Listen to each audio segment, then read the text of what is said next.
Our Father who art in heaven, hallowed be thy name.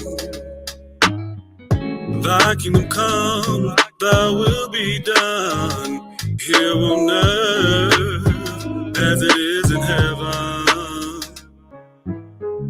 Give us this day our daily bread, and forgive us for our trespasses, as we forgive those who trespass against us. Lead us not in temptation, deliver us from the wicked one. For thine is the kingdom and the power and the glory forever. For thine is the kingdom and the power and the glory forever. Our Father who art in heaven, hallowed be thy name. Thy kingdom come, thy will be done on earth as it is in heaven. Give us this day our daily bread. Forgive us for our trespasses, as we forgive those who trespass against us. Lead us not to temptation, deliver us from the wicked one. For thine is the kingdom and the power and the glory forever. Thine is, oh yeah, the kingdom and the power and the glory, oh yeah.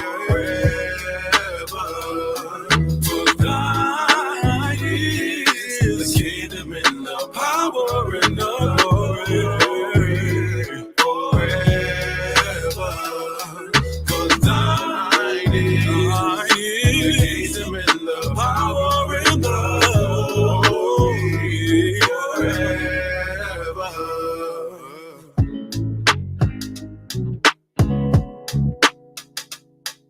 Thy kingdom come, that will be done on earth.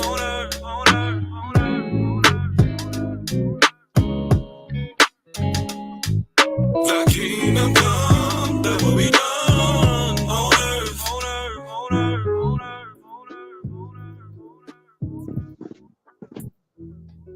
Thy kingdom come, that will be done on earth.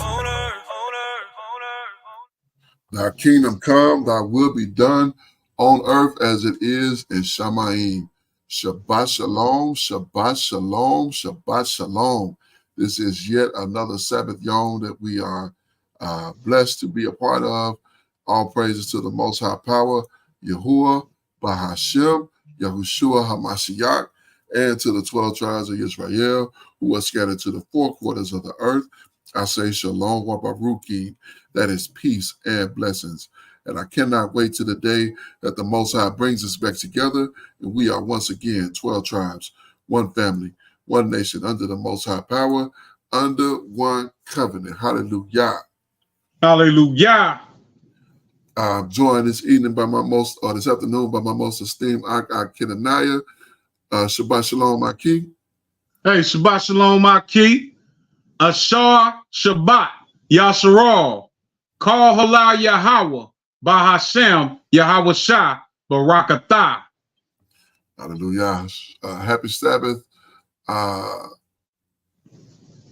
praises to the Father, Yahweh, in the name of his beloved Son, Yahweh Shah, the Messiah. Bless you all. It is another, Hallelujah. hallelujah, yes indeed. It is another Sabbath Yom. You are live and direct with your Akazaki Yahoo, and all praises to the Abba. It is a magnificently beautiful Sabbath Yom, and I'm so happy to see another Sabbath.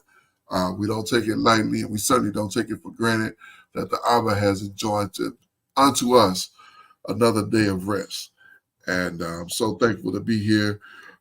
We have what I will call a very heavy class, or not class, but a very heavy review for you today. We're going to review a couple of videos, and we're going to also try to uplift your Ruach by reading Devarim chapter 30, because we know how laden these videos are going to be. These videos are going to be heavy, so be prepared mentally to deal with this information.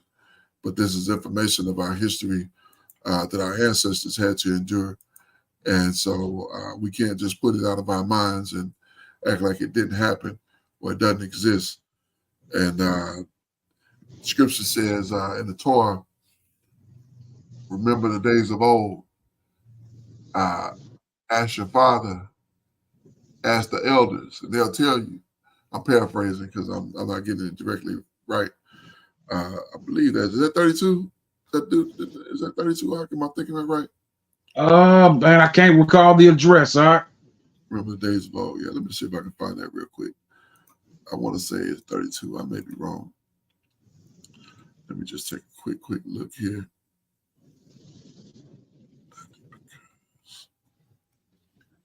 So that's 32, 32 and 7.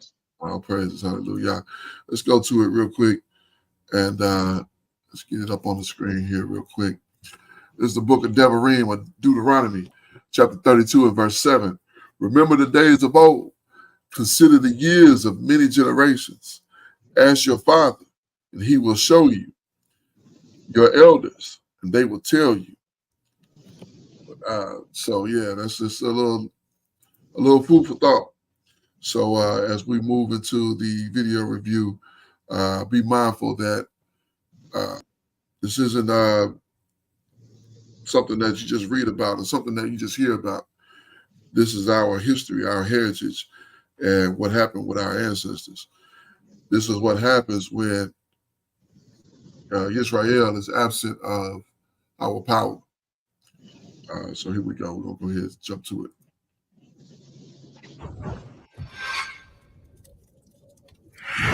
Crime. And in this case, you're writing not only about African Americans, but about low-income people generally. In the United States, murder rates, rates of infection with venereal diseases, and rates of teenage pregnancies were among the social pathologies whose steep declines were suddenly reversed in the 1960s. African Americans are 20% more likely, according to the Office of Health and Human Services, 20% more likely to experience serious mental health problems than the general population. The American legal system is, by design, by its very nature, by its results, it is racist. This is not happenstance. This is not someone's negligence. We didn't stumble into this. But it was always designed to marginalize a certain group of people. Broken family structures, mental health problems, high incarceration rate. Are these issues slowly making the black community crumble? For so long, we've been subjected to the stereotype of the rebellious black race, incapable of order. While we can say that the stereotype is indeed just a stereotype, we unfortunately cannot deny that some of our brothers and sisters have been morally struggling, but with due reason. A deeply rooted challenge stemming from the challenges we've had to endure throughout history. In a world seemingly against us, we must demonstrate toughness to avoid harm. But what if some of these tough behaviors are the very factors that actually dampen our well-being? It's an unfortunate cycle we need to be aware of, not only for ourselves but also for our brethren. Join us today as we go over the major factors contributing to the black struggle. Before we start, we ask if you could give this video a like and subscribe to the channel to help us grow. Your support encourages us to keep making insightful content. And with that, let's begin. Let's start by addressing the problems regarding the broken family structure of many of us in the Black community. They say learning starts with the family, but what if a child's family isn't complete? Many may say that it is okay, as it does indeed depend on how the child is raised and guided, but one can't deny that it does not always turn out well for all children. She has never been married and is raising her daughter without a man's help. She's not unusual. Today, nearly 60% of all Black children are born out of wedlock. Timothy said his children are not his responsibility. He has left them to be supported by their mothers and welfare. With that being said, what are the possible outcomes of a family without a father? Fatherlessness refers to the absence of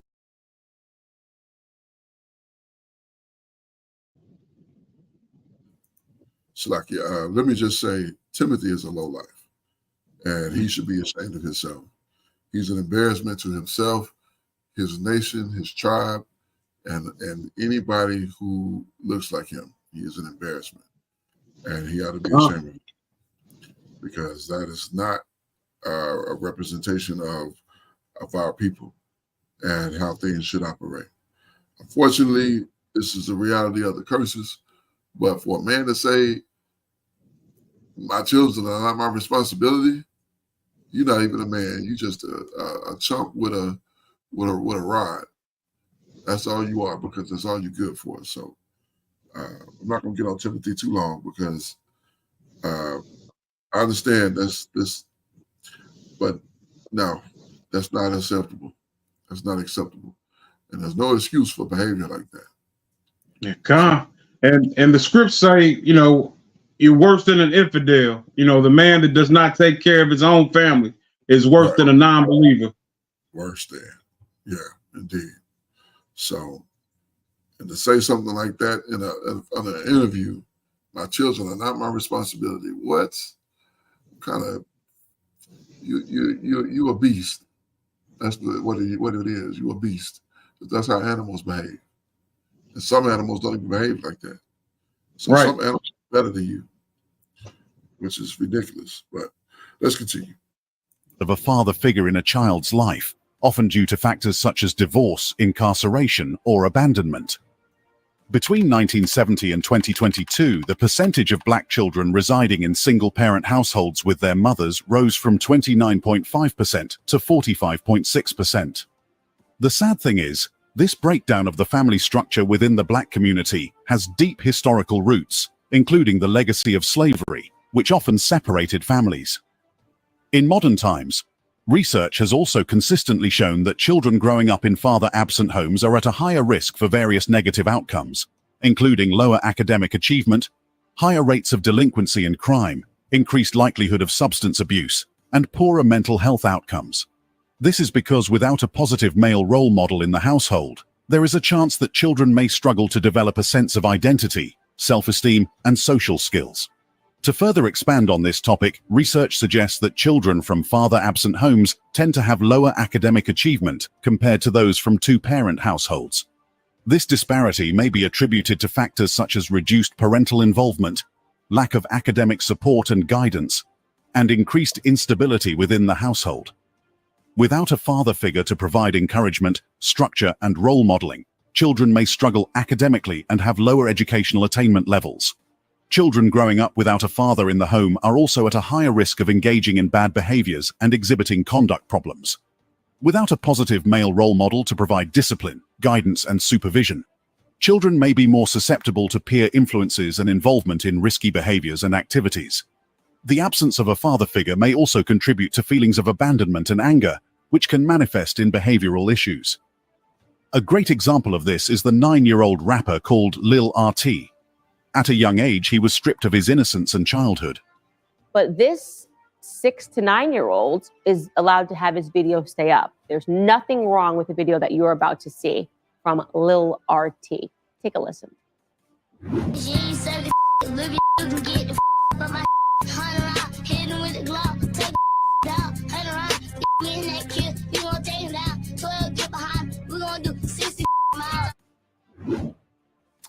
The lyrics that came from this song as being performed by Lil RT, the maybe 6, maybe 9-year-old. So to understand that, he is basically talking about a presumably random woman who can't hang out with him unless she's willing to perform fellatio. This is a 9-year-old. I want to be clear, as this is being debated on the internet right now, this completely saddens me. It is the destruction of Black culture. It is the destruction, therefore, of American culture. And this is what we are starting to see. His mother is promoting him on Instagram. If you think that there's a problem with this, if you think that this content should be pulled down, I do, then there's something wrong with you and you're jealous. All right. So we've talked about Little RT before and how this is employed by his mother. And that's the question of where is his father? Because that's the missing element. You'll find that the biggest problem in our community is missing fathers. And that is often a product of a lot of the main problems. Number one is missing fathers. Number two is weak fathers, men who have no leadership abilities and no leadership skills, who couldn't lead a way out of a wet paper bag. And yet some woman has joined herself to him and takes full advantage of him so that she can do whatever she wants to do. And he just allows it because he's weak. And these things are what's destroying our community or have destroyed our community. And this is part of the curses as well. So, and it's like I said, it's going to be hard to deal with some of it, but it's necessary. You got anything on that? Nah, Let's continue. This is a kid, and I hate to say this because we've seen so many instances of this in the media, who will end up dead, okay? He is holding dollar bills, talking about killing people. If you think that his mother is setting him on the right path, then it's because you're an idiot, okay? You are an idiot who contributes nothing to our society. And yes, some people have realized that. Here are some other comments that have appeared under this video. Y'all shouldn't be promoting this at all. There's nothing funny about it, says one person. Another person says his parents failed him. A third person says it's sad that kids can't be kids anymore. And all of those people are correct. Now, if you're thinking, shouldn't he be in school? You would be right. Because there's this video on his Instagram page. Take a listen.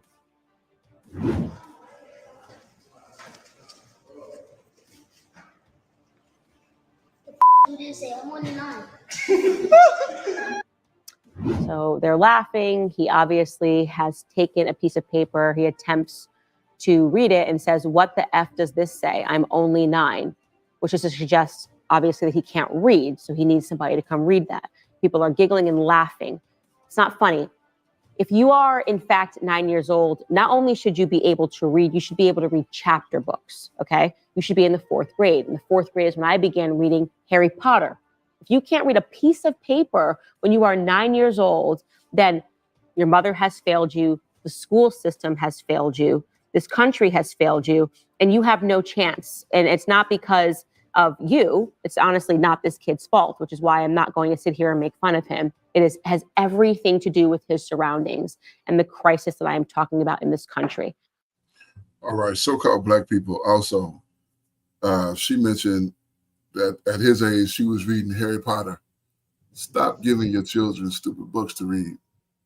If you're reading a book, read a book worthwhile.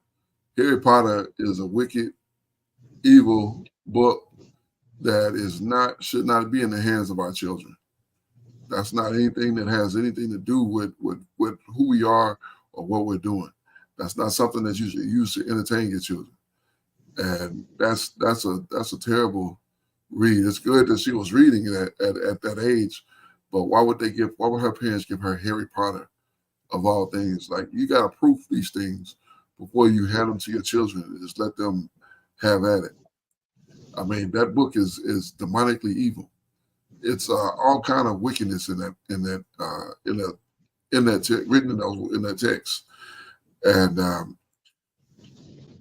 yeah, so I don't know why her parents would allow her to read Harry Potter. If my children had Harry Potter, I would throw it out. it's so inappropriate for children, especially for children. And it's not a child's book. It's a satanic, demonic book. It's really what it's about. But it's definitely doesn't belong in the hands of our children. As bad as this other stuff is that our people and our children are subjected to. So, but let's continue. And it's really disheartening. For this child to display this behavior, and the adults and grown folks around him feel like it's funny. Yeah. There's you got to correct him while he's still a child. There's a script that says that discipline your son while he is still a child. Let me see if I can find it out. The Ecclesiasticus. Yeah, come on, indeed. Somewhere in there, I can't remember what chapter. But yeah, they. And here's the thing about RT's situation. RT is not. He's not even coming up with this wildness on his own. He's being taught this. This is taught behavior. This is not him just wild, and because children do children stuff. That's not children stuff that he's doing. Talking like that, that's not children stuff. Children don't come up with stuff like and speak like that. And it's Proverbs 19 and 18 is one of them, but it says chasten your son while there is hope, and let not your soul spare for his crying. But I don't think that's the one I want. I want to say it's one that says while he is yet a child. I want to say, let me see if I can find it real quick.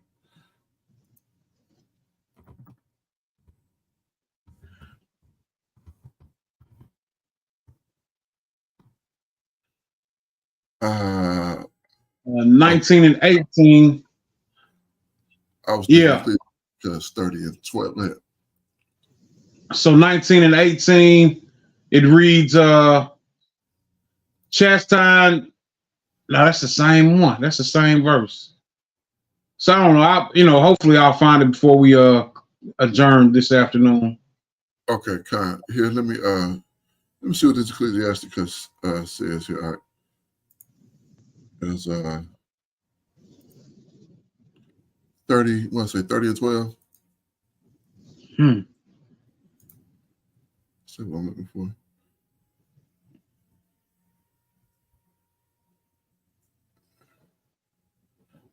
Okay, well, 30 started 9, chapter 30 and 9. It says,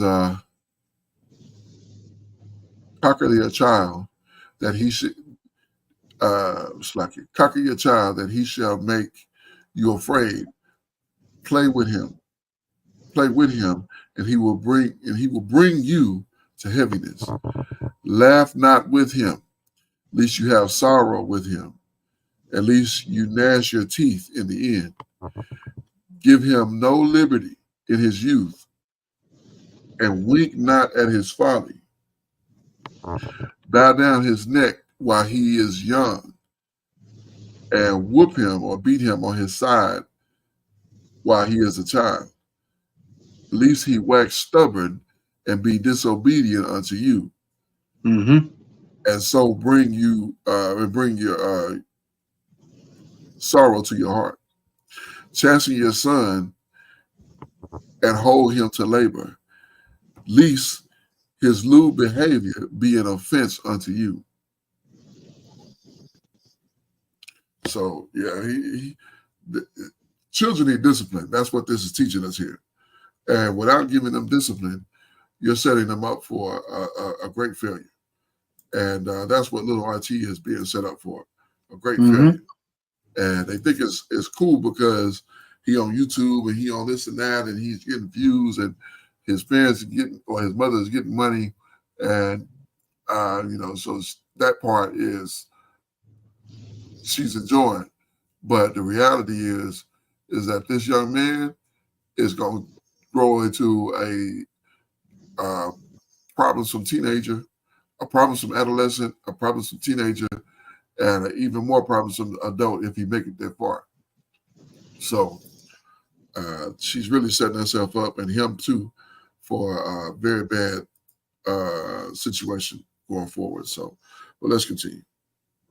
It goes without saying that being in a broken family without a father does not always go well for the upbringing of black kids. You see what I'm saying? Because at the end of the day, I try to tell little bro, I try to help little bro as much as I can, but I'm not his father. But why is fatherlessness such a common thing in the community?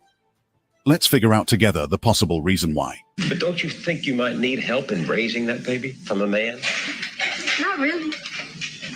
I didn't have a father.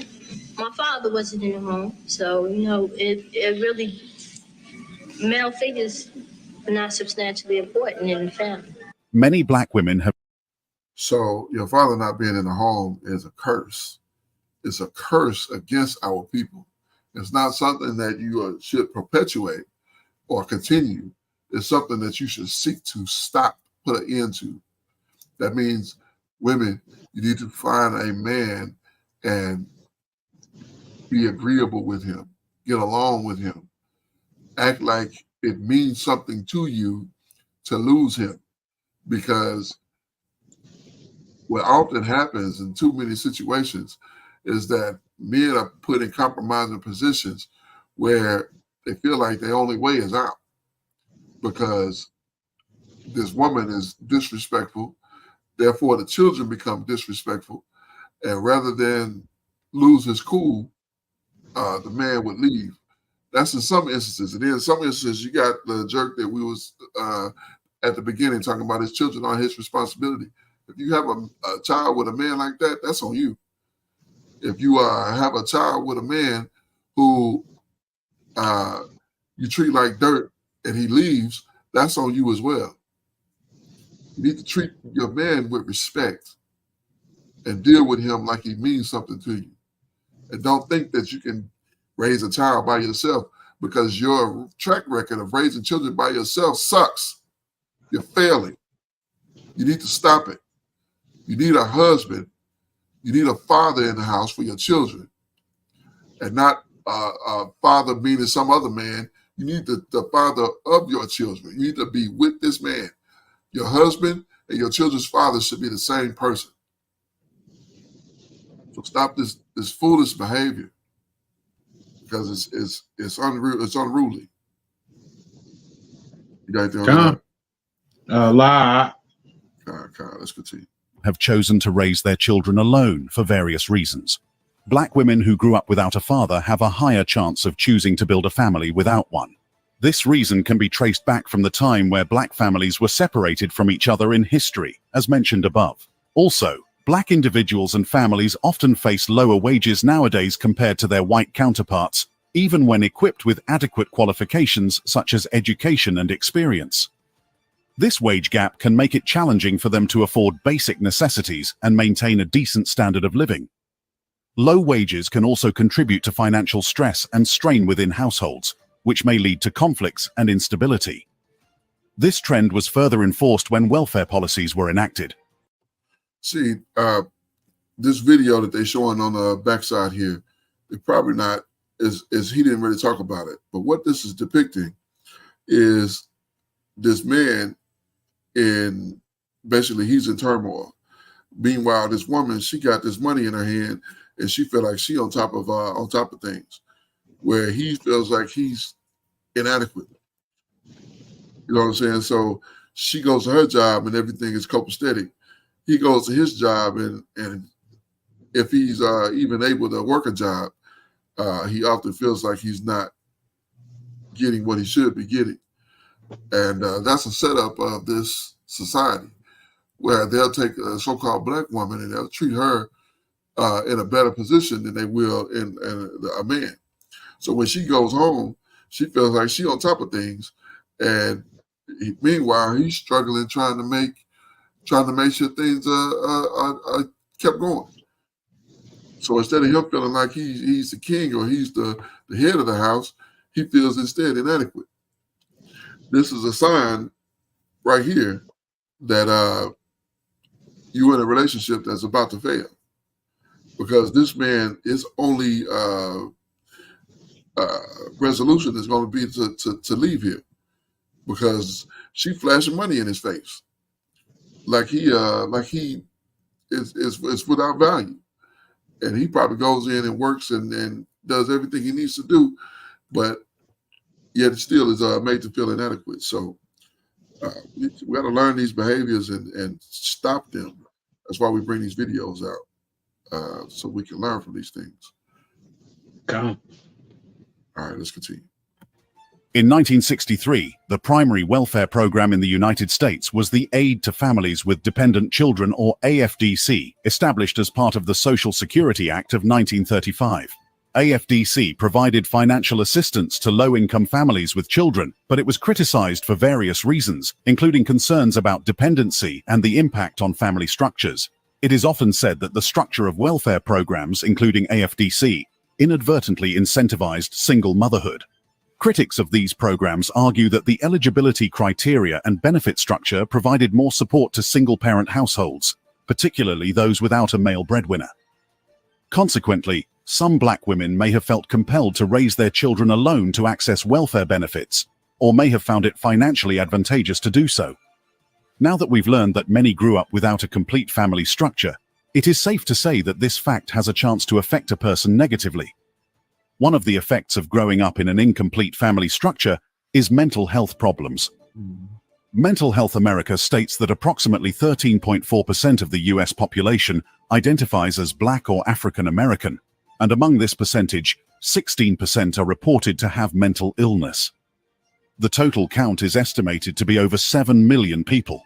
Despite this, Black people are far less likely to seek care. Statistics tell us that about 25% of African Americans seek mental health treatment, compared to 40% of white Americans. Unequal access to healthcare is one major contributor to this disparity. Nearly 10% of Black people in the US do not have health insurance, compared to 5.2% of non-Hispanic white people.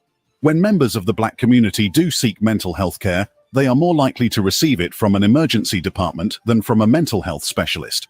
Mental health issues can significantly impact various aspects of life for Black individuals. Untreated mental illnesses can hinder daily functioning, impair relationships, hinder academic or professional achievement, and reduce overall quality of life. Stigma surrounding mental health can further harden the impact, leading to feelings of shame, reluctance to seek help, and social isolation. Mental health issues can also intersect with other forms of discrimination and systemic inequalities, such as racism, poverty, and limited access to healthcare, making the challenges faced by Black individuals even harder. In order to combat mental health problems, some individuals have developed various coping mechanisms. These can vary widely and may include both adaptive and maladaptive strategies. Let's quickly differentiate these two. Adaptive coping mechanisms are strategies and behaviors that individuals use to effectively manage stress, regulate emotions, and navigate challenging situations in healthy and constructive ways. On the other hand, maladaptive coping mechanisms are strategies and behaviors that individuals use to manage stress and emotions in ways that are harmful, counterproductive, or ultimately making the problem worse rather than resolving them. These coping mechanisms may provide temporary relief, but often lead to negative consequences and constant distress. Here's a more detailed enumeration. The following are examples of adaptive strategies developed by individuals who are suffering with mental health issues. Seeking social support from friends, family members, or support groups is a helpful coping mechanism. Building strong social connections and accessing culturally competent mental health services provide validation, understanding, and practical assistance in managing mental health challenges.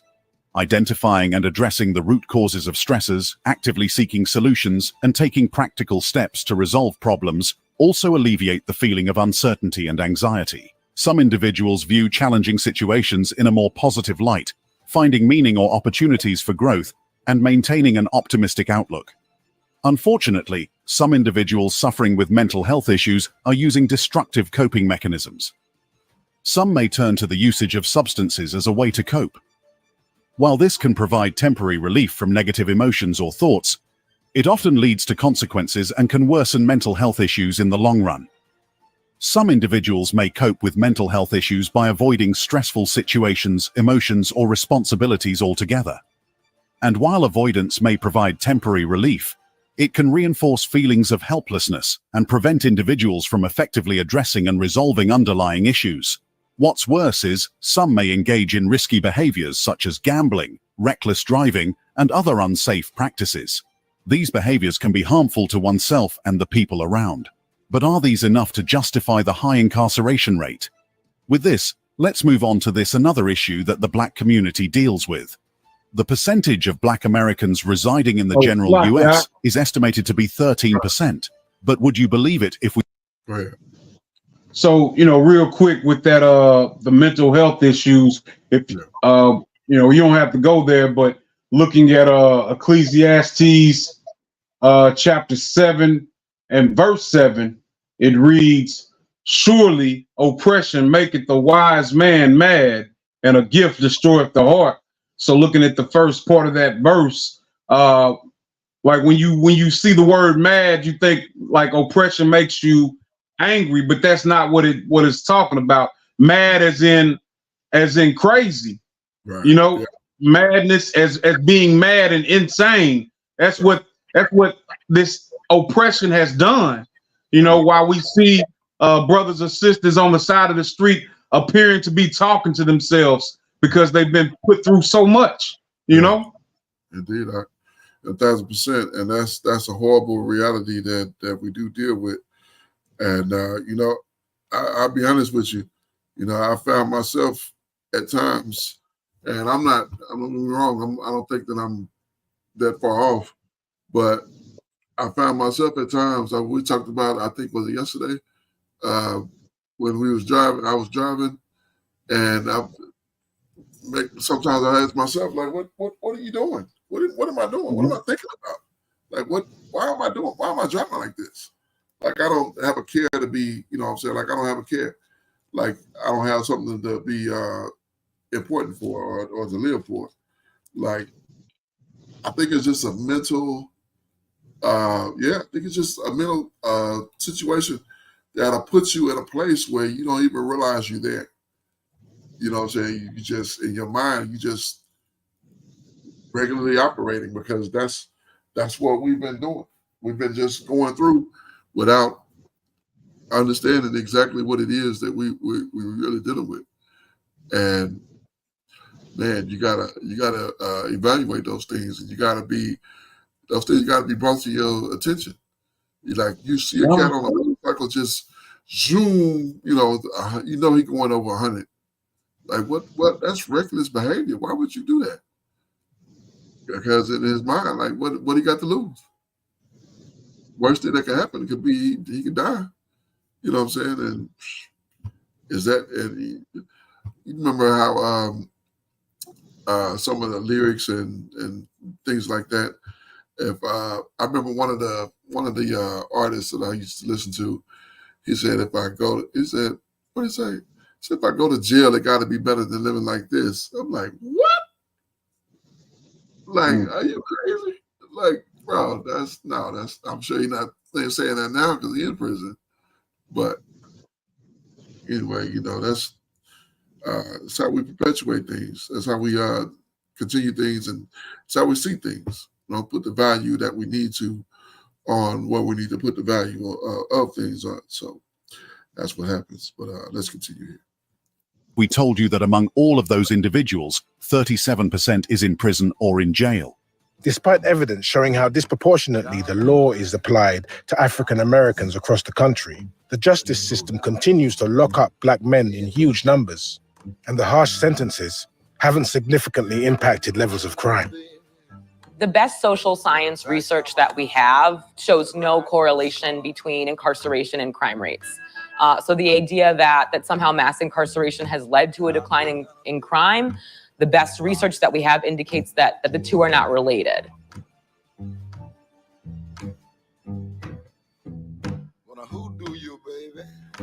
Yes, it is important to take responsibility, but this isn't always the case. The persistent disparities in incarceration rates among individuals are known to be influenced by a combination of systemic factors, historical injustices, and biases within the criminal justice system. Let's dive deeper into how these factors contribute to the disproportionate representation of Black individuals in the prison population and their influences. Historical injustices have created systemic barriers to education, employment, and economic opportunities for Black individuals, contributing to cycles of poverty and crime. A great example is the enactment of the Jim Crow laws. Origins of Jim Crow laws.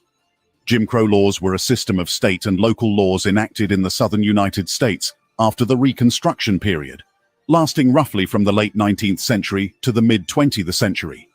Back then, these laws were explicitly designed to enforce segregation and to reinforce white supremacy, particularly in public facilities, accommodations, transportation, and schools. With the establishment of the Jim Crow laws, Black individuals were deprived of the right to vote in the United States. They had profound and long-lasting effects on the social, economic, and political activities of the country, changing the experiences and opportunities of generations of Black Americans.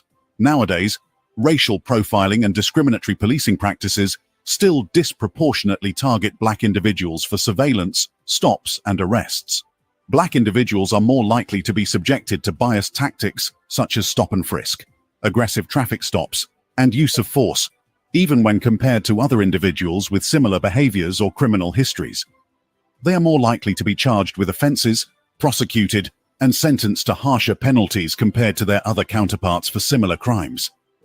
This disparity can be attributed to biases among prosecutors, judges, and juries, as well as mandatory minimum sentencing laws and sentencing disparities for certain offenses. The programs of the drug war continued targeting low-income communities of color with more police, more surveillance, and eventually more incarceration under much harsher sentences. In many previous cases, Black individuals are unfairly represented among indigent defendants and face barriers to accessing quality legal representation. Public defenders often have large caseloads and limited resources, leading to inadequate representation and poor outcomes for the defendants, particularly in cases involving complex legal issues or lengthy trials. There have been cases where Black communities have been over-policed and over-criminalized, leading to higher rates of arrest and incarceration for minor offenses. Broken windows policing and zero-tolerance policies disproportionately target Black neighborhoods for low-level offenses such as loitering and disorderly conduct, resulting in disproportionate contact with the criminal justice system. Power dynamics tend to disadvantage people of color, including within the criminal justice system. Other individuals are more likely to receive leniency and second chances from law enforcement, prosecutors, judges, and parole boards, while the Blacks are often treated with suspicion, hostility, and harshness. The deeper question is, are we okay with something on the order of 4,000 African-American males per 100,000 being in jail? Are we okay with that? Are we okay with, there being a 1 in 3 chance for every, African-American male born in this generation of eventually doing some sort of time in prisons and in jails? Are we all right with that?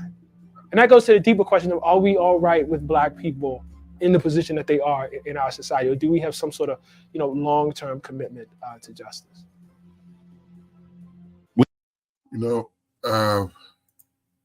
That just brings another scripture to mind. Is it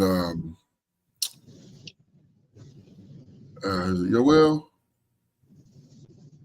You only have I known, therefore I shall punish you 7 times for your sin. I think that is Joel.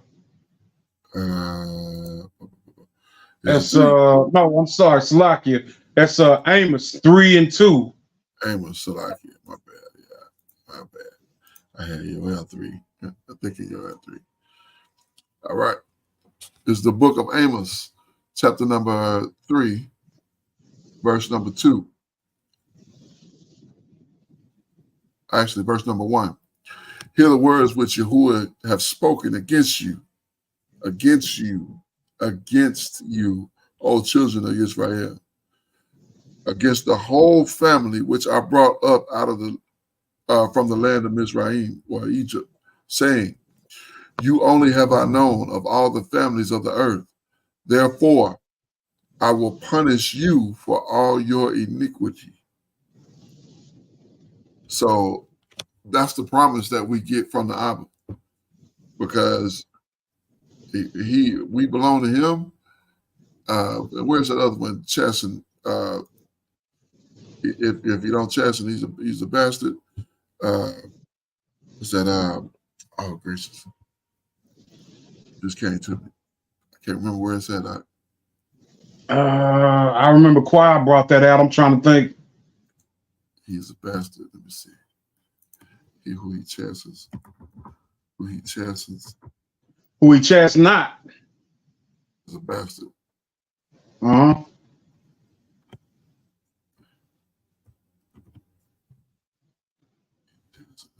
He chastens who he loves. Who he chastens not is a bastard.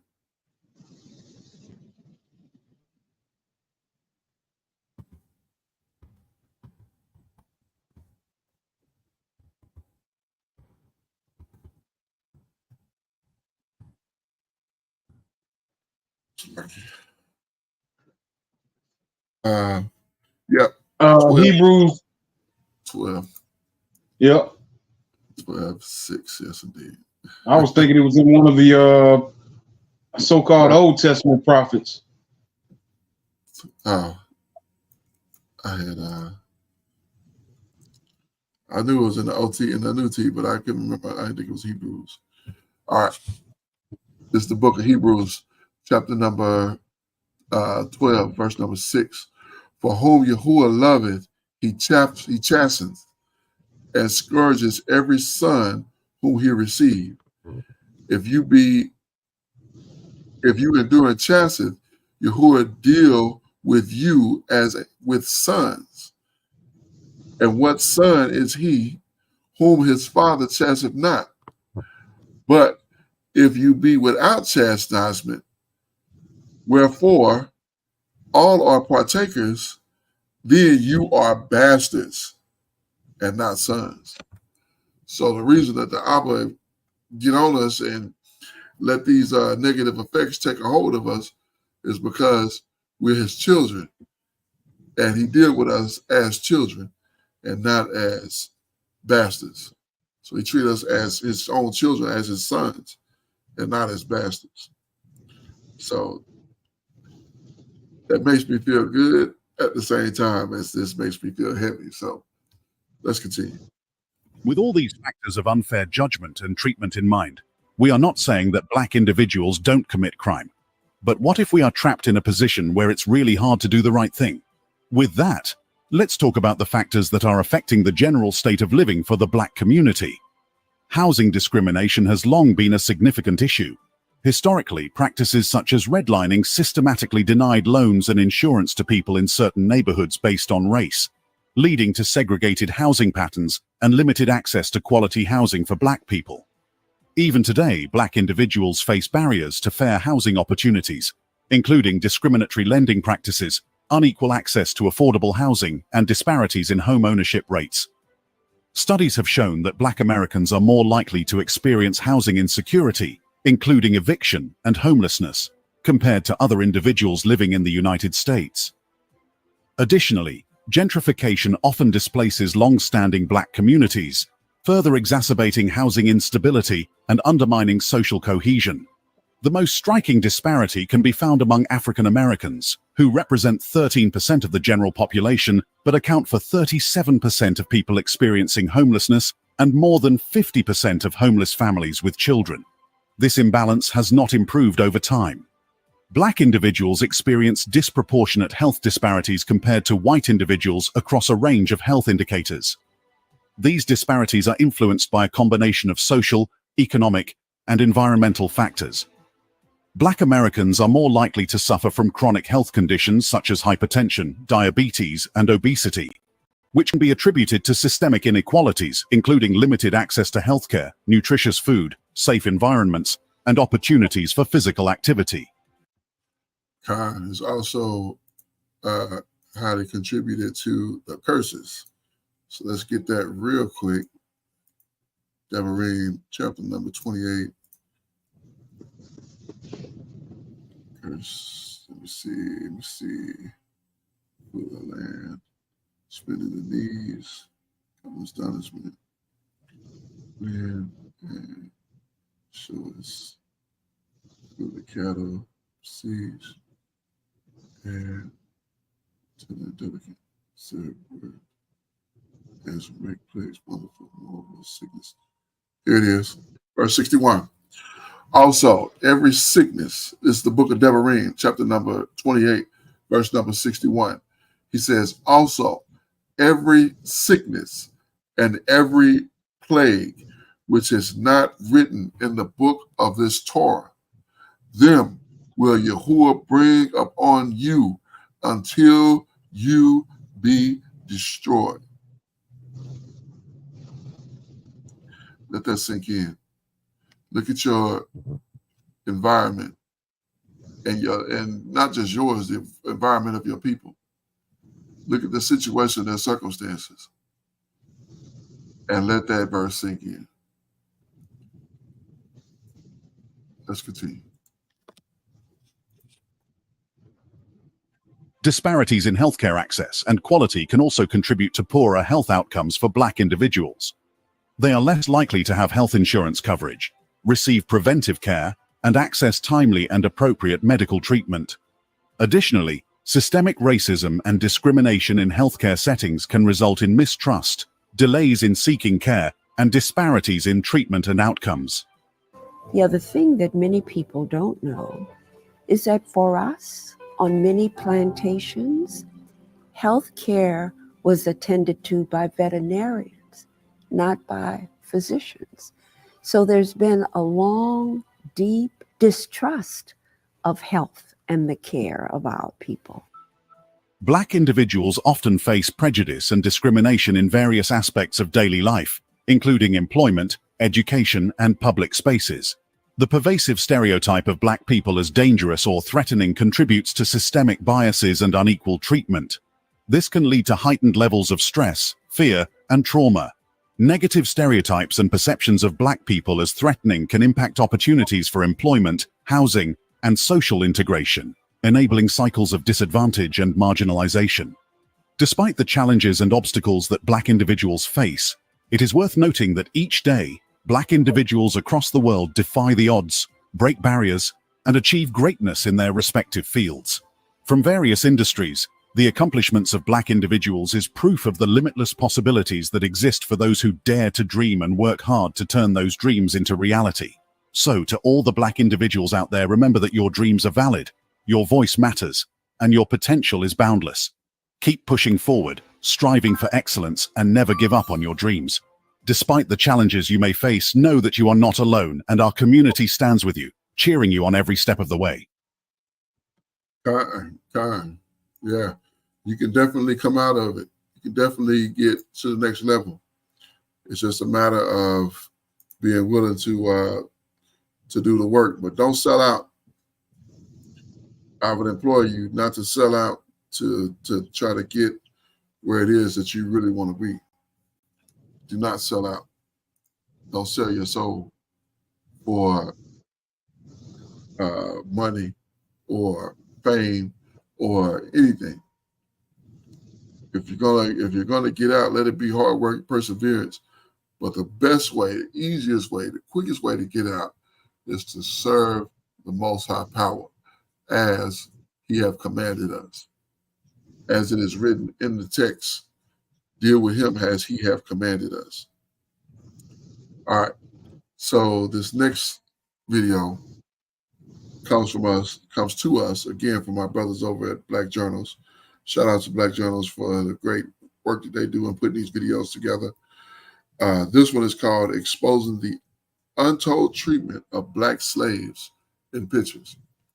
Now that last video, Salaki, I didn't get the title of it. That last video was called The Real Deep-Rooted Issues Plaguing Black Families Today. Let me get that one up here real quick. That was from Black Journals as well, wasn't it? Yeah, both of these are from Black Journals here. There's Okay, the Real Deep-Rooted Issues Plaguing Black Families Today. That was the one we just finished. And this one is the one we're going into now. I think the latest one that they put out. So we're gonna jump into this one. This is tough. This is a tough watch. It's tough to hear. It's tough to watch. It's tough to stomach, but again, it's necessary. So let's get to it.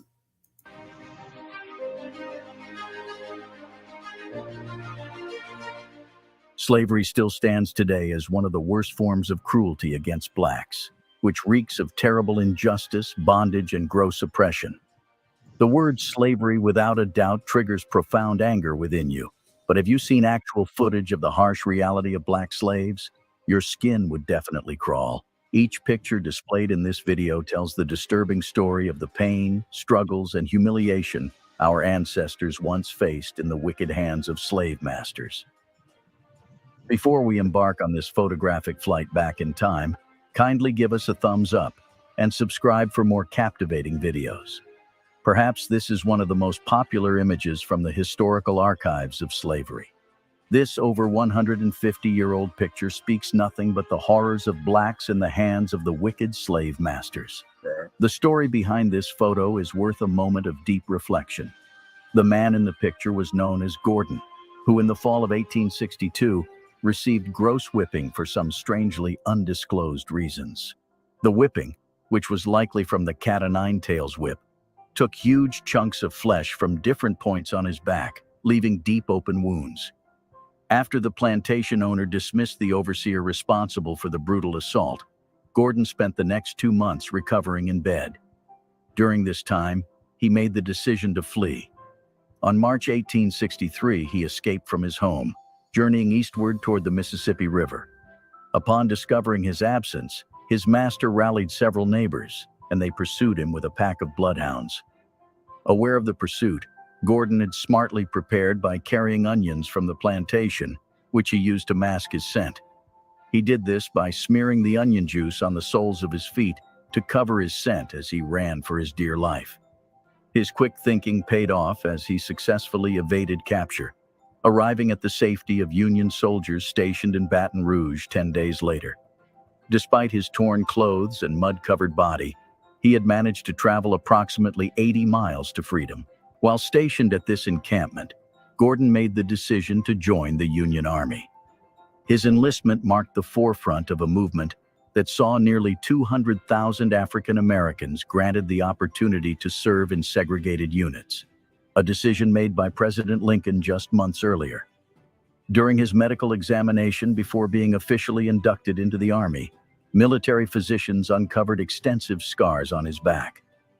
Gordon was requested to pose for a photograph, exposing the severe mistreatment he had endured. Gordon's portrait was produced in mass and quickly distributed in the widely popular carte de visite format of that era. The image sparked an instant reaction, spreading rapidly as copies circulated widely. Gordon's portrait, hailed as a damning condemnation of slavery, emerged as potent ammunition for the abolitionist cause. An anonymous contributor to the New York Independent declared, "This photographic depiction ought to be replicated 100,000-fold and disseminated across the nation." The next image you see is a dehumanizing slave market. This store, strategically and boldly located in Whitehall Street, Atlanta, was captured in 1864 by George N. Barnard during General Sherman's occupation of the city.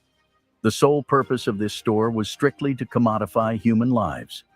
Black people were put on display like chattel, inspected, and sold to the highest bidder. The atmosphere would have been charged with tension, anguish, and desperation as families faced the reality of being torn apart and individuals confronted the uncertainty of their fate.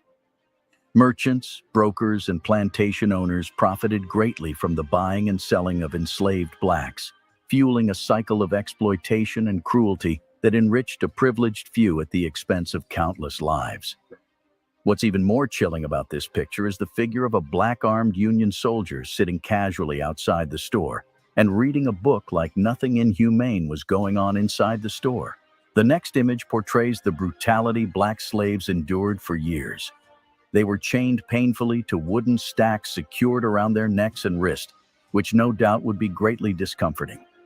Each clank of metal against wood served as a reminder of their powerlessness, their status as objects to be bought, sold, and discarded at the whim of their oppressors.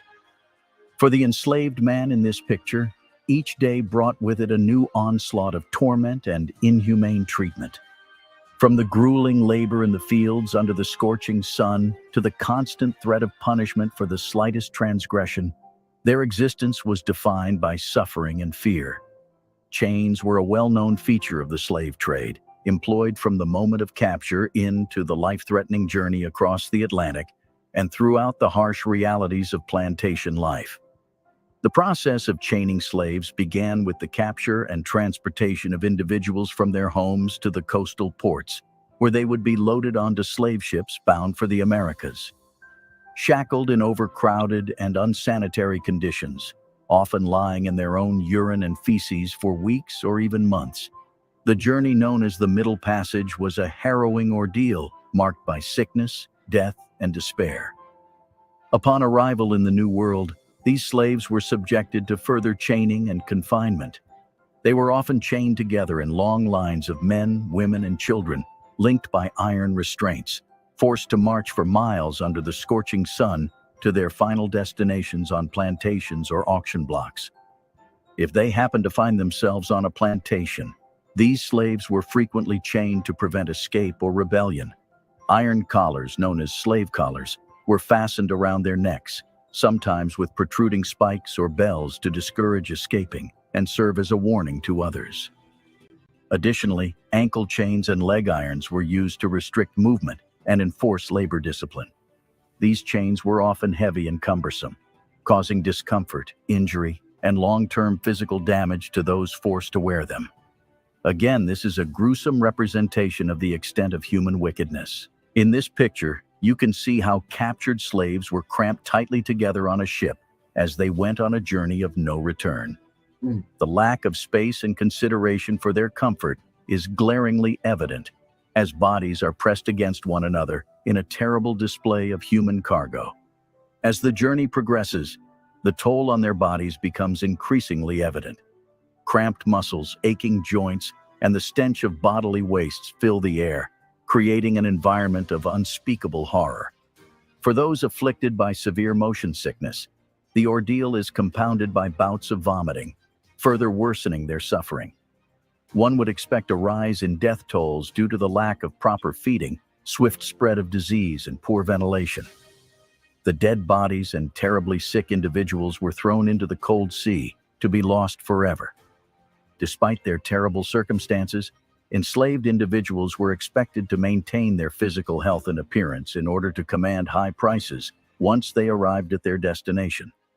To this end, they were forced to exercise regularly, often to dance while in shackles with their bodies racked with pain and tiredness. For 16 hours a day, they suffered in the dark and airless confines of the ship. Only for 8 hours, weather permitting, were they allowed above deck, where they could briefly glimpse the sun and feel the sting of the salt air on their faces. As you can clearly see in this image, violent resistance were not uncommon occurrences aboard slave ships, with up to 10% voyage experiencing some form of rebellion. Enslaved individuals, facing the horrors of their captivity, often found themselves pushed to the brink, compelled to fight back against their oppressors in acts of desperate defiance. For many, suicide was a better option to being dehumanized by the slave masters. Many willfully threw themselves over the ship to drown or suffer at the mercy of sharks. Some resorted to hunger strikes, refusing every meal offered to them for days. Those who dared to rebel faced brutal punishments at the hands of their captors. Punishments were swift and merciless, intended not only to inflict pain, but also to serve as a chilling warning to others. Enslaved individuals who resisted were subjected to forced feeding, a cruel and degrading practice designed to break their spirits and assert the authority of their captors. You can vividly see several slaves bound together by the neck with very heavy chains. As these people embark on their journey of no return, the weight of their chains serves as a constant reminder of their captivity. Bound by the neck, they are rendered powerless, unable to escape the horrors that await them. The heavy chains restrict their movement, causing discomfort and pain with each step they take. With each passing hour, they are plagued by hunger and thirst, their bodies weakened by the relentless demands of their captors. Yet they are denied even the most basic provisions, forced to endure their suffering in silence as they struggle to survive. But for some, the journey proves to be too much to bear.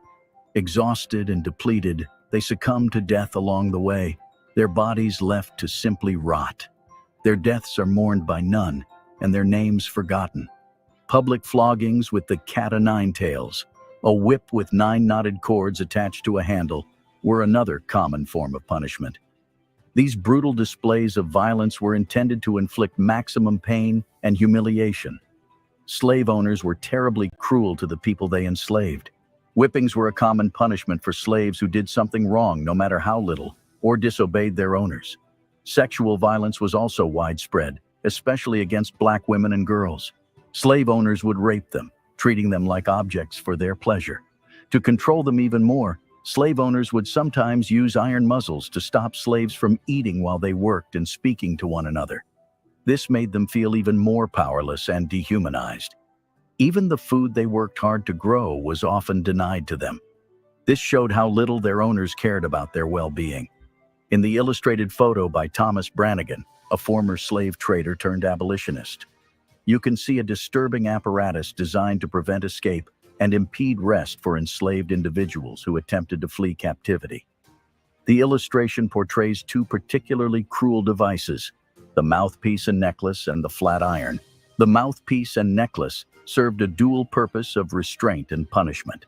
The hooks attached to the necklace were strategically placed to prevent escapees from fleeing into the woods. Moreover, the design ensured that even if the enslaved individual attempted to rest or lay down their head, the hooks would hinder any such attempt, inflicting pain and discomfort. Meanwhile, the function of the flat iron will make you cringe with irritation. A part of this gross flat iron goes into the slave's mouth, and the tongue is forcibly held down, making speech impossible. This not only silences their cries for help, but also prevents them from communicating with fellow captives. Additionally, the design of the iron is such that it obstructs the passage of their own saliva, leaving the individual unable to swallow. This is another terrible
collar used to inflict a series of horrors on black slaves.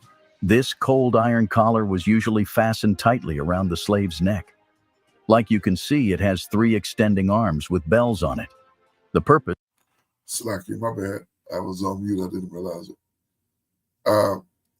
Talking about that last device, about the tongue, where it compresses the tongue. So you can't talk and you can't even swallow. And I took a long pause because I couldn't even imagine. I couldn't even come up with something to say about it. The only thing that I could literally say was goddamn, because that's how messed up that situation is. Like, to put something on somebody's face that would prohibit them from swallowing or speaking. Imagine how many times you swallow in an hour. And then imagine that being taken away from you. Like, that's not even inhumane. That is just, I can't even think of a term to describe that level of behavior. How could you do something like that to a person, to even an animal? The only explanation is that you are a beast. It's the only reasonable explanation, is that that person is a beast, an animal themselves. So, crazy. Let's continue. This is another terrible collar used to inflict a series of horrors on black slaves.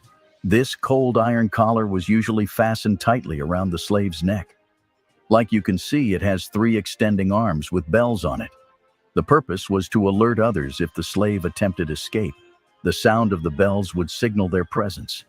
With 3 arms, the slave couldn't silence all the bells, ensuring constant alertness.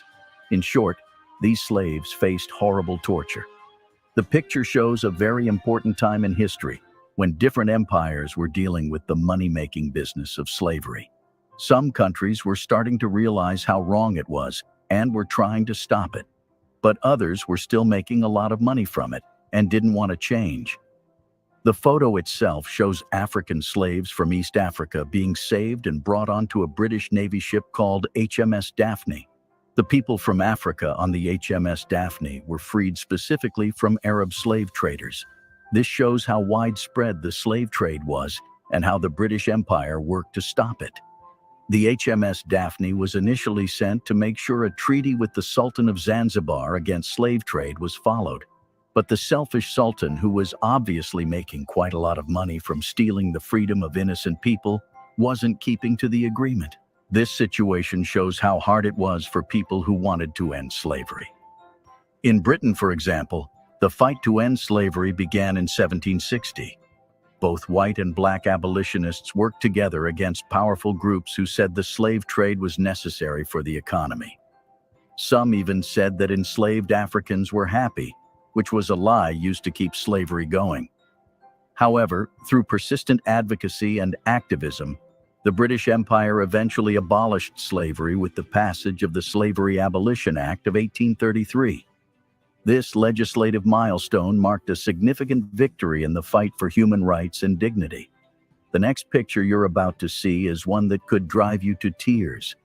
These slaves not only faced severe physical torture, but also a horrible mental torture. This is a heartbreaking image of a slave father known as Nsala, staring painfully at the severed hand and foot of his 5-year-old daughter. This photo was captured in colonial Belgian Congo, 1904, by Alice Seeley Harris. The only offense Nsala committed was failing to meet up with the rubber quota for the day. With that, the Belgian overseers cut off his precious little daughter's hand and foot and finished her off with death. Like that wasn't enough, his wife was also brutally murdered. The Congo Free State was a corporate state in Central Africa, privately owned by King Leopold II of Belgium, founded and recognized by the Berlin Conference of 1885. Throughout the years King Leopold ruled, he brought nothing but horror to the villagers who were robbed of their freedom and human dignity. Over 10 million Africans had several parts of their bodies cut off, genitals were gruesomely mutilated, people were flogged to death, and some were burnt alive. What is even more astonishing is that these inhumane acts committed by Leopold were committed without him ever setting foot in the Congo. It was 23 years of absolute hell on earth for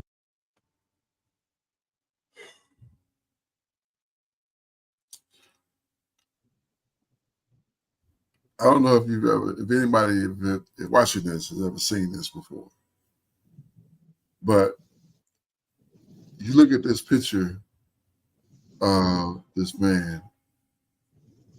He's looking at the hand and feet of his daughter sitting in front of him. That's what he's looking at here.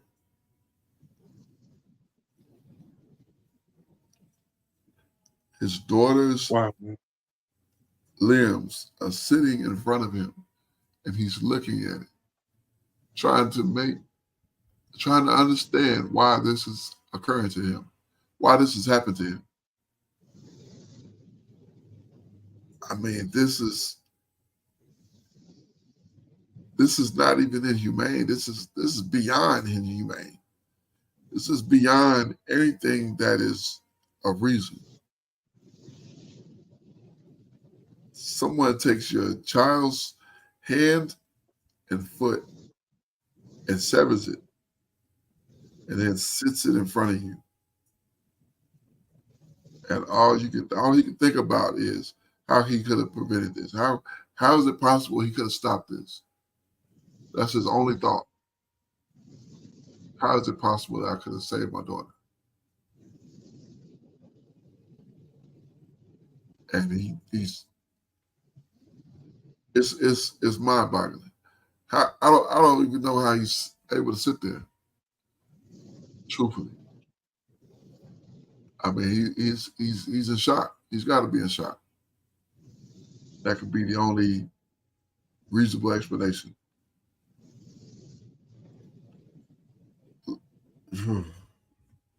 This is crazy. This was in the Congo,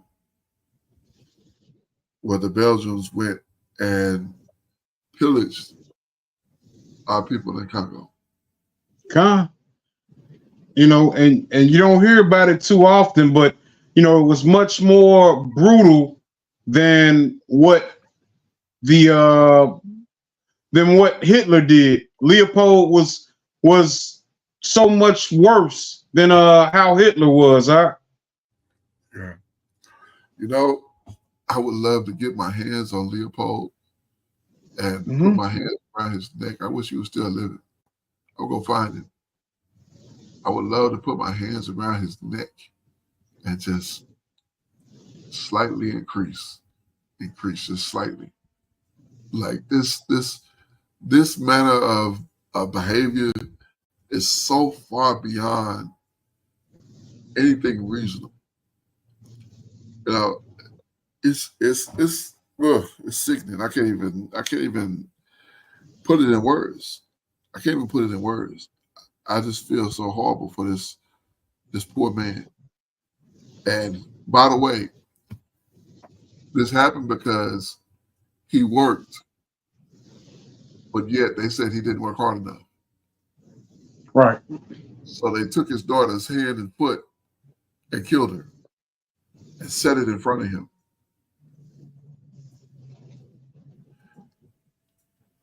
That is sickening, but let's continue. For Black people, the Anglo-Belgian India Rubber Company, and later known as the Compagnie du Congo Belge, was the company appointed to exploit natural rubber in the Congo Free State. This company no doubt enjoyed massive profit, almost times 10 of their capital.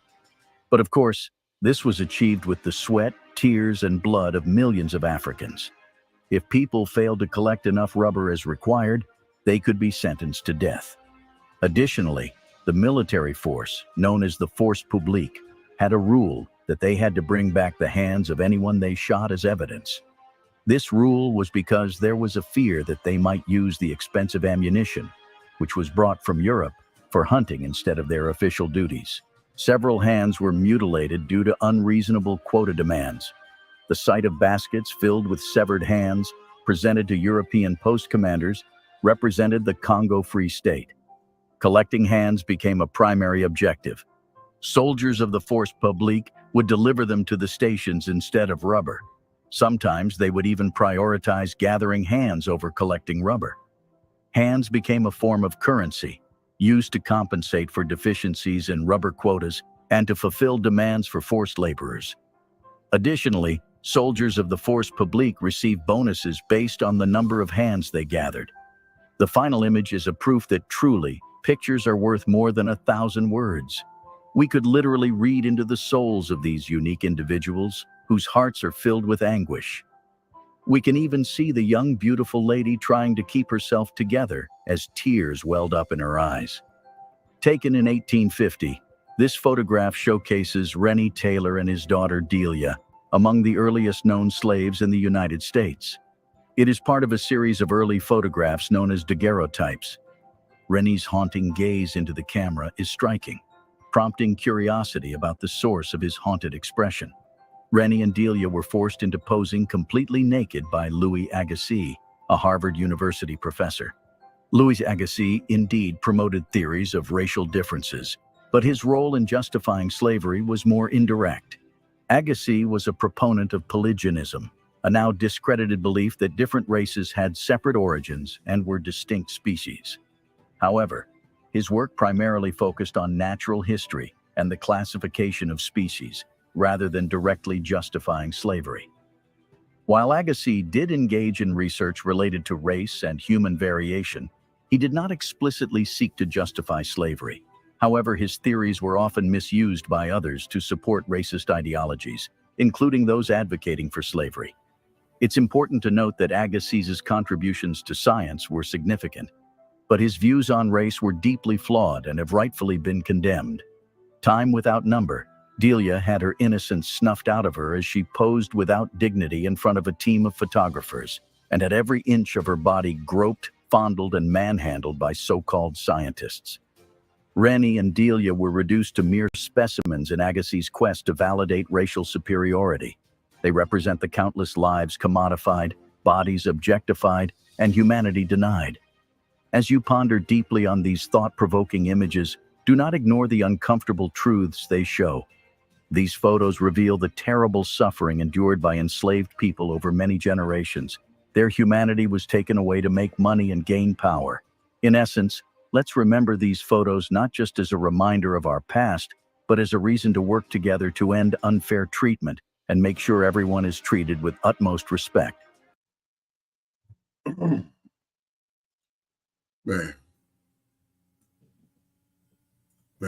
that is a hard say. Said I knew this video was going to be difficult, to say the very least.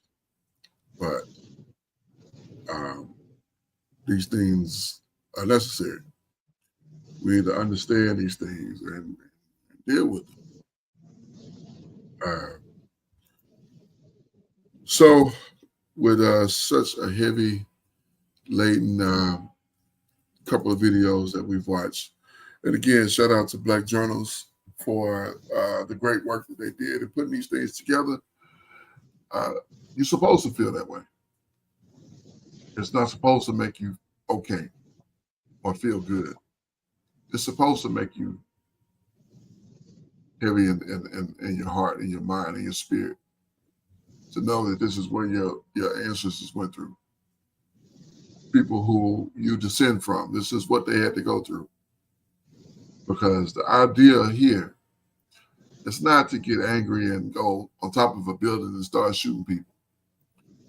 The idea here is to turn your heart, your mind, and your spirit back to the one who made it, to the Most High Power of Israel, and commit to him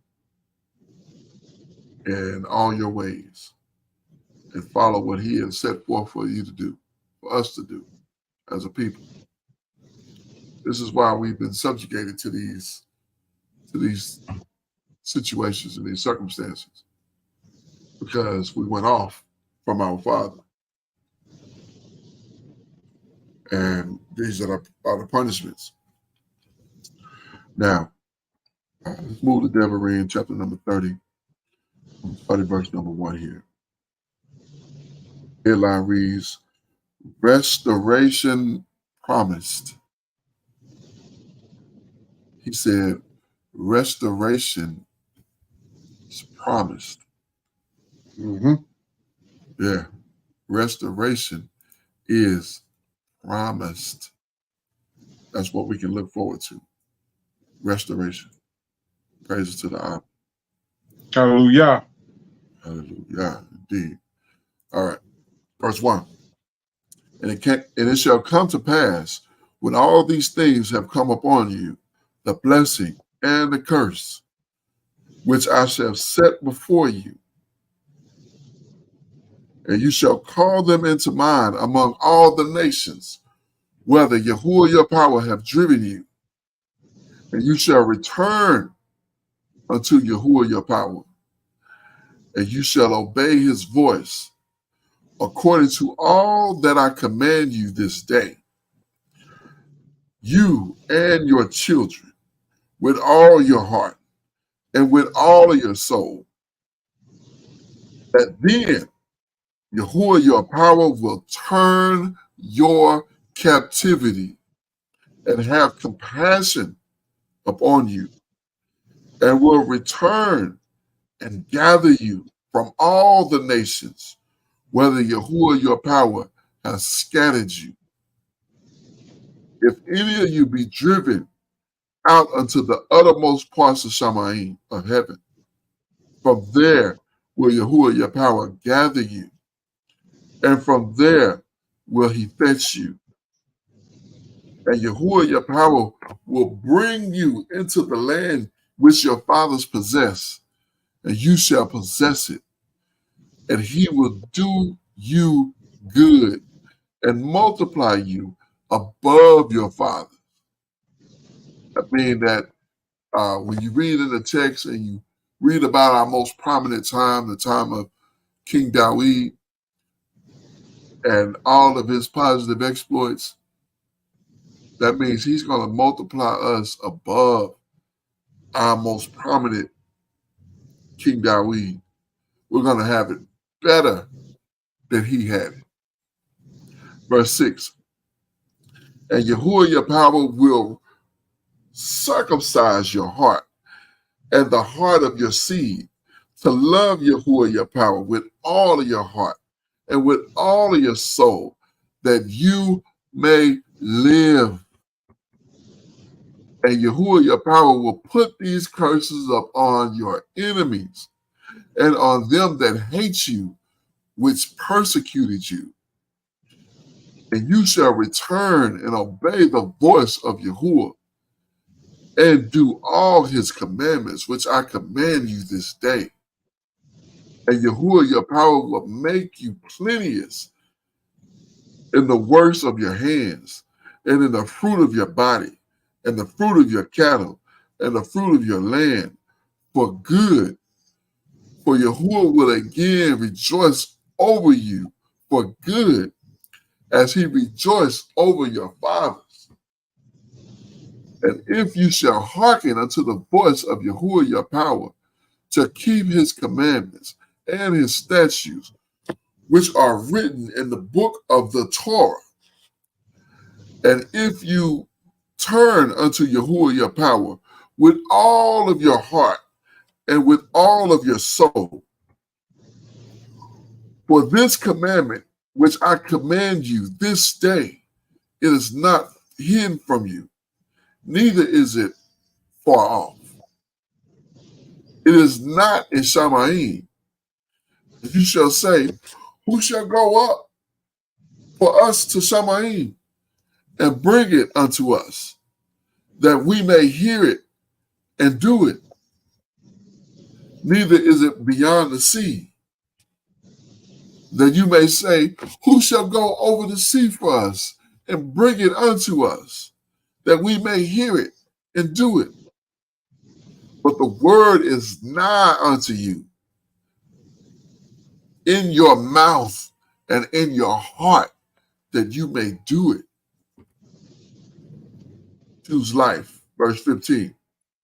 See, I have set before you this day life and good, death and evil, and that I command you this day to love Yahuwah your power and walk in his ways and keep his commandments and his statutes and his judgments, that you may live and be and multiply. And Yahuwah your power shall bless you in the land whether you go to possess it. But if your heart turn away, so that you will not hear, but will be drawn away and worship other deities and serve them, I denounce unto you this day that you shall perish, and that you shall not prolong your days upon the land whether you possess over Jordan to go to possess it. I call Shamaim and Eretz to record this day against you that I have set before you life and death, blessings and cursings.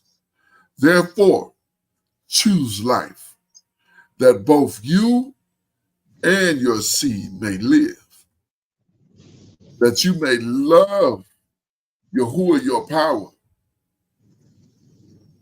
and that you may obey his voice, and that you may cleave unto him, for he is your life and the strength of your days, that you may dwell in the land which Yahuwah swore unto your fathers, to Abraham, to Isaac, and to Jacob, to give them. Hallelujah. Praises to the Father. Hallelujah. I feel a little bit better. But we're going to close out here and enjoy the rest of the Sabbath by whatever set apart means that the Most High have given you. We're going to close out with the book of Ecclesiastes, chapter number 12 and verse number 13. Let us hear the conclusion of the whole matter. Fear the Most High and keep his commandments, for this is the whole duty of man. It is so very important that we understand that in the conclusion of the whole matter, we are to fear the Most High and keep his commandments, for this is the whole duty of man. At the end of the day, when it is all said and done, all the dust is settled and all the smoke is cleared, we will be judged on whether we feared the Most High and kept his commandments. Why? Because this is the entire reason that we were made. I am your Akazaki Yahoo, joined by my most esteemed Akenanaya, giving all praises, honor, and great esteem unto the Most High Power, Yahuwah Bahashem, Yahushua HaMashiach, and to the 12 tribes of Israel who are scattered to the four quarters of the earth. I say Shalom Wabarukim, that is peace and blessings. And I cannot wait to the day that the Most High brings us back together and we are once again 12 tribes, one family, one nation, under the Most High Power, under one covenant, and back in our own land. Until that day, Shabbat Shalom, family. Shabbat Shalom, Mr. Pakai. All praises to the Father. Hallelujah.